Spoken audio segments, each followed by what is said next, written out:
So there's this anime called I Couldn't Become a Hero, so I reluctantly decided to get a job. And that was my first experience with internalizing the idea that once wartime is over, veterans are displaced and they don't have a useful place in society and their skills just aren't relevant anymore.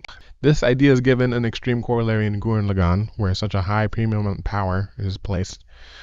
And Simon is incredibly powerful, but there just isn't a place for him in a wartime context anymore.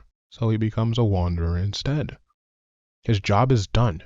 So this idea really got me thinking about other pieces of art that communicate this idea, because Gurren Lagann doesn't have Simon by himself. He's paired with another sort of deuteragonist in the second part of the anime, where the Simon he's focused on the combat functions and the responsibilities of the world, and Rossiu is focused on the bureaucracies, and these are two necessary parts of making sure that they can survive and thrive in this new ecosystem that they found themselves in. And this really reminds me of One Piece. In a world that's now beset by an avalanche of impropriety, inequality, unrelenting authoritarianism, we find Luffy and his crew using power to affect change that they want to see in the world time and time again. Over the span of the series, you see him gain crewmate after crewmate, and if you remember Alabasta, you might remember that Nefertari Vivi was, for a while, a top candidate to join the Straw Hat crew, but then she decided to turn that down, and that wasn't on a whim. This was because she wanted to be a part of the monarchy that could, in a more bureaucratic sense, affect change in her country.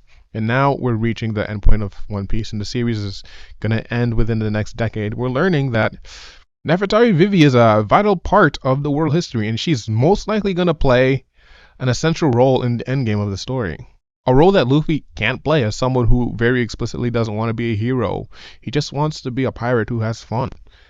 After the world is saved, after Imu is defeated, after the Gorosei and God's Knights are vanquished, and the world is revealed to the true history that's been hidden from them for 800 years, there's no longer utility for a global powerhouse that have the capability to vanquish other similarly global powerhouses that wish to enforce their malevolent will upon the global community.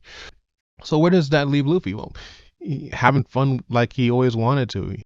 He gets out of the main picture just like Simon did in Gurren Lagann, who's left to pick up the pieces and recreate a new world after physical means are no longer a top priority need. It's going to be Vivi. It's whether she's a monarch or an elected official, the role of bureaucracy becomes the main narrative of the world of One Piece.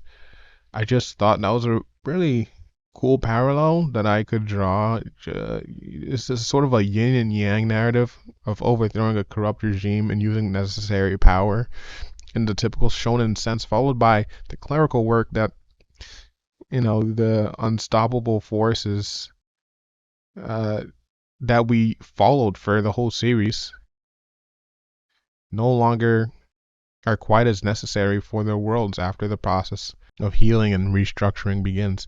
Is that to say that Luffy won't have any role in this new world that's being created? Not necessarily. It just means that the baton is being passed from liberator to ruler, from Luffy to Vivi.